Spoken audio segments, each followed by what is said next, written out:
लेकिन पाकिस्तान की अर्थव्यवस्था आईएमएफ के बेल आउट पैकेज पर सांस ले रही है।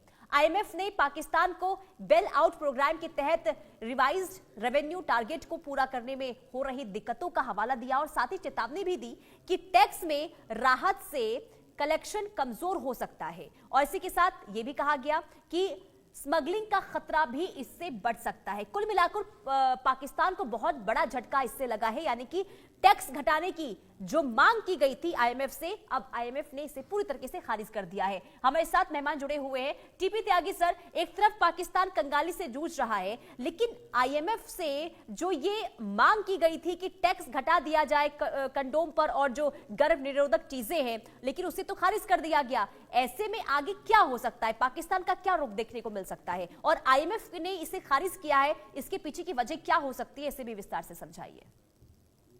देखिए, इसकी सीधी सीधी वजह यह है कि पाकिस्तान की पॉपुलेशन दुनिया में सबसे ज्यादा तेज गति से बढ़ रही है।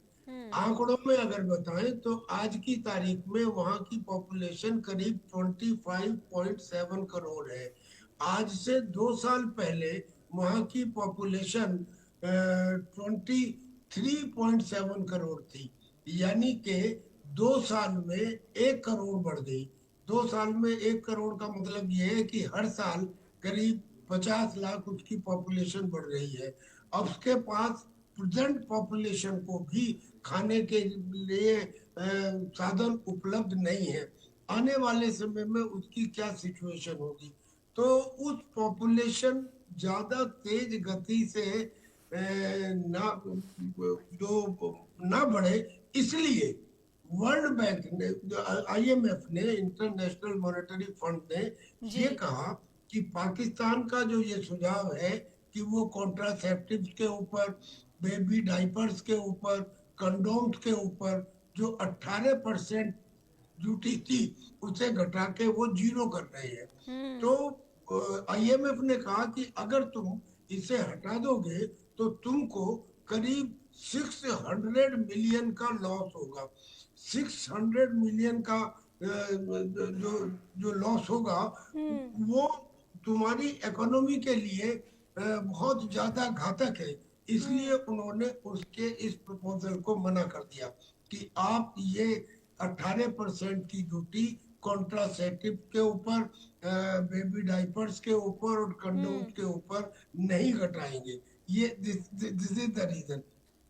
एक और रीजन है कि इसको घटाने के बाद में प्रॉब्लम ये हो जाएगी कि जो पैसा है वो पैसा गलत जगह इस्तेमाल किया जा सकता है, टेररिस्ट एक्टिविटीज में भी, और ये पैसे को असलियत में। और सर ये भी बताता है ना कि जिसकी आबादी सबसे ज्यादा देश में है उसकी सोच आखिर क्या है कि 18% जीएसटी कम करने की मांग इन चीजों पर हो रही है। लेकिन रवि सर, मैं आपसे समझूंगी, अब इससे तो, इस फैसले से तो यही समझ आ रहा है कि अब पाकिस्तान की जो आर्थिक नीति है वो पूरी तरीके से आईएमएफ के रिमोट कंट्रोल पर टिकी हो सकती है। क्या इसे इस तरीके से भी समझा जाए इस फैसले से?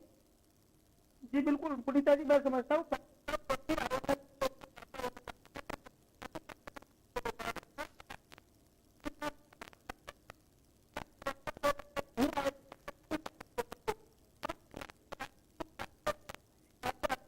को दिया जाता है, वो जानता है, लेकिन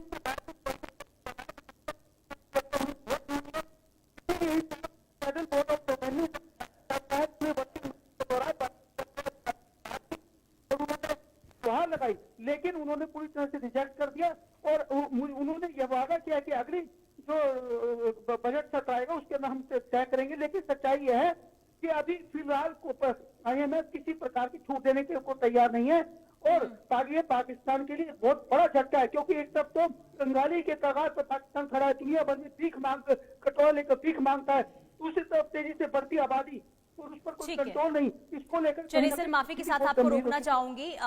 कर्नल टीपी त्यागी सर और रवि सर, आप दोनों का बहुत शुक्रिया इस चर्चा में जुड़ने के लिए और विस्तार से तमाम जानकारी देने के लिए। बहरहाल रुकते एक छोटे से ब्रेक के लिए, फौरन हाजिर होंगे कुछ और खबरों के साथ।